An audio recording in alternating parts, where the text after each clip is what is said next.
Почитуван председател, почитувани колеги пратеници. На денешната седница пред нас е Предлог закон за дополнување на Законот за заштита на населението од заразни болести, со кој се бара формирање на посебна, независна комисија за заштита и справување со пандемија или епидемија, формирана од страна на Собранието на Република Македонија. Почитувани, соочени со медицински настан, како што е епидемија на респираторен вирус, кој иако се повторува на одреден временски период во овие стотина години колку што е востановена вирологијата, сепак секој пат е единствен во своите специфики, како во поглед на начинот на манифестирање, така и по опасноста по животот на луѓето. Но едно нешто кое со сигурност може да се заклучи е несоодветноста на нашиот начин на справување со овој предизвик. Несоодветноста на справувањето со медицинската криза може да се огледа во безразложното и неоправдано кршење на човековите права, последиците по економската виталност на државата, но и воопшто целиот приватен сектор и општество, но што е најважно, во зголемената смртност во овој втор бран во однос на првиот бран. Јасно е дека секогаш за ваквите грешки и потфрлања одговараат тие кои што се поставени на чело на целата медицинска структура, а тоа се министерот и Комисијата за заразни болести, а посебно во нашата држава кога одлучувањето и организацијата се потполно централизирани и исклучиви, без ни најмал обид да се поведе една поширока консултација со најповиканите од стручната сфера, членови на самиот здравствен систем, но и оние стручњаци кои се надвор од него. Пред малку тоа како потврда го добивме од почитуваниот колега Коцич. Со една подетална анализа во потврлувањето на здравствената комисија и министерот, не само што ќе може да се утврди одговорноста за истите, туку ќе може да се изготви една ургентна стратегија за што е можно подобро справување со дадената ситуација, но и подобар приказ на секоја идна пандемија, респираторна или каква и да е друга, со кое што фактички може да биде погоден светот, а посебно нашиот регион. Ова секако е задача од витална нужност за иднината, меѓутоа во дадениот момент со едно преиспитување се истакнуваат неколку главни нивоа на несоодветноста на работата на комисијата и секако председателот на таа комисија во однос на кризава. Под број 1. Најпрво Комисијата за заразни болести е структурно несоодветна за справување со коронавирус епидемијата. Комисијата за заразни болести е тело во кое членуваат разнолики стручни профили и нејзината намена е справување со проблемите кои произлегуваат од опасностите од познати заразни болести. Во таа смисла, недостатоците на едно такво големо тело како што е недоволната агилност во одлучувањето и недоволната упатеност на сите членови на медицинските специфики на заканата се проместуваат со утврдена и позната практика на дејствување во однос на посочените опасности. Сепак, во очи на една нова опасност, како што е COVID-19, односно пандемијата на нов вирус, кога се бара агилност и навременост на одлуките, како и подлабока упатеност во медицинските специфики на заканата, токму овие недостатоци доаѓаат до израз и тоа во нашиот случај се манифестираше во неколку настани. Јас ќе пробам ретроспектива да направам на тие настани. Најпрво укинувањето на ограничувањето на движењето на граѓаните во периодот април-мај беше донесено прекасно наспроти практиките на западните земји, што донесе цивилна, економска, психолошка и медицинска штета на граѓаните. Понатаму, несоодветноста и незграпноста на одлуката за да се стави Скопје во карантин, кога како последица сведочевме на едно огромно движење на луѓе кон останатите делови на државата, што само по себе е голема епидемиолошка опасност за ширење на заразата. Исто така, несоодветноста и незграпноста на препораките во однос на верските празнувања што директно доведоа до ширење на заразата. И исто така, несоодветниот формат на строг полициски час наспроти практиките на локдаун во западните земји, каде им се овозможуваше излез на лицата во склад со нивната потреба, од тоа и уште еден голем број на помали и поголеми одлуки кои не допринесоа кон подобрување на епидемиолошката слика, а предизвикаа поголема или помала штета на граѓанството. Понатаму, несоодветноста на комисијата се огледа и во тоа што очигледно На неизина одговорност паднаа и организацијските и логистичките операции за справување со кризата, во согласност со практиките на справување со веќе познати инфективни заболувања, кога, како што рековме, протоколите на постапување се познати и проверени, но тоа се покаже како преголем и непотребен товар во однос на оваа пандемија на нов вирус, која спречи комисијата да го даде својот максимален напор кон обмислување на стратегија за справување со непознатата опасност, кога истите логистички и организациони задачи можеше да ги преземе Министерството за здравство. Исто така, заради намената на комисијата и неизиниот широк опфат на дејствување, јасно беше дека во неизиниот состав не се наоѓаат сите стручни лица. Повторно ќе застанам тука и ќе кажам дека сега пред 10 минути ова ни беше потврдено.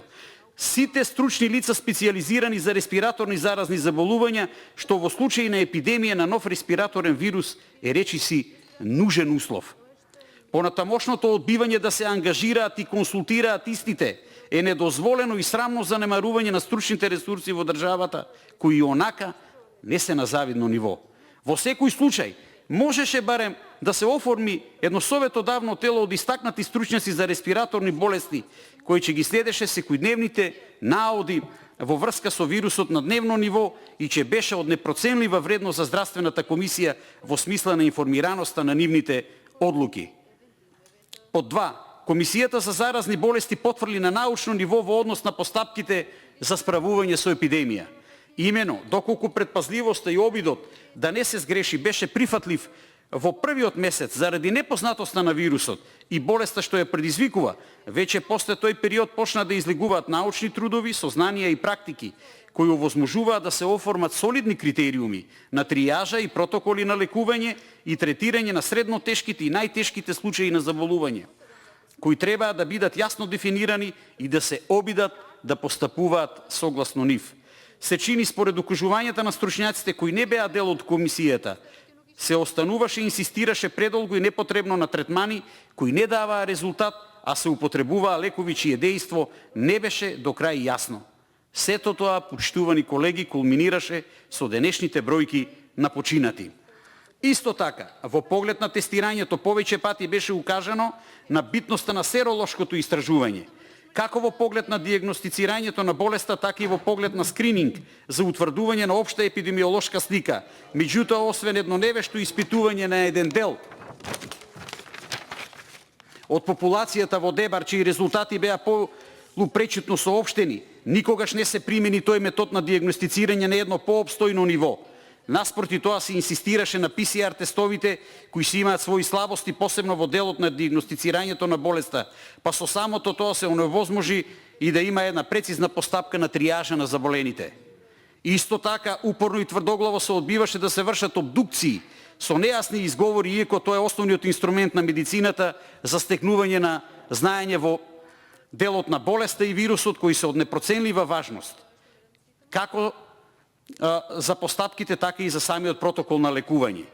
Под 3. На ниво на организираност и искористување на потенцијалите и ресурсите на здравствениот систем се огледа можеби и најголемиот пропуст на комисијата за заразни болести и самото Министерство за здравство. Што сакам да кажам? Имено, иако таму некаде во март месец од самиот министер беше соопштено дека ќе го следиме германскиот модел за справување со епидемиолошка криза, ништо не беше сторено за овие зборови да бидат преточени во реалност. Напротив, уште на самиот старт матичните лекари, кои како пример на здравствена заштита се најбројниот, најзначајниот и основниот дел од нашиот здравствен систем, беа исклучени, оставени на страна и искористени само како администратори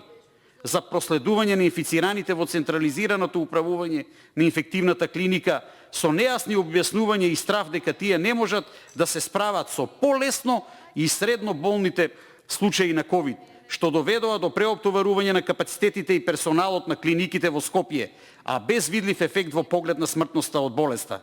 Периодот од летото, кога се знаеше дека епидемијата ќе стивне, не се искористи за да се утврдат точни критериуми на тријажа и протоколи, ниту пак се организираа предавања и семинари на кои матичните доктори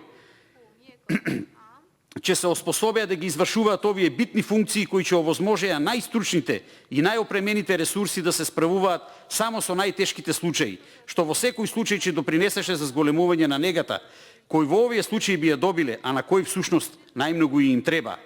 Исто така и покрај предвидувањето дека ќе има втор бран со оглед на мутираноста на вирусот, не се презема никакви чекори во зголемување на бројот и квалитетот на болничките легла во ковид центрите, оставајќи ги тие логистички операции да се извршуваат во врвот на епидемијата, како што сведочивме деновиве со случаите на достава на кислород по болниците од внатрешноста на државата. Под број 4. Недостатокот на транспарентност на комисијата се огледа во конфузните и тензичните пресконференции, на кои наместо сталожено научно образложение на преземените мерки, изложување на научните согледувања и предвидувања и очекувањата бевме изложени на лични дисквалификации, префрлување со новинари и невешти Excel табели. Презентации кои најблагоречено беа погрешни и произволни тврдења за природата на вирусот без никаква барем мала научна потврда кај нас, а често и во директна спротивност со научните сознанија од светот. Сето тоа се разбира во ретките пригоди кога јавноста беше удостоена со присуството на членови на комисијата, зашто најчесто податоците за епидемијата ги соопштуваше министерот, кому тоа ниту му беше стручност, ниту му е обврска. Не сакам никој пат да бидам морбиден, но зар има нешто поморбидно да излезеш на прес, ние сите лајкуваме, аплаудираме и сето тоа од денешна перспектива не е ли нешто најморбидно што можеше да ни се случи нас во Република Македонија? Билдање на рейтинг на начин несватлив за мене. Од сето ова, што во изминатите неколку минути имав чест да го искажам овде на самата Комисија за здравство, очигледно дека од огромна корист би било формирање на една посебна комисија за епидемија од COVID-19, која би била стручна, во текст со научните сознанија во светот, ургентна, одлучна и правовремена во своите одлуки и совети, зашто таа комисија и не мора да има извршна моќ на одлуките, но секако нејзините совети би биле од висока важност при донесувањето на одлуки. Ви благодарам.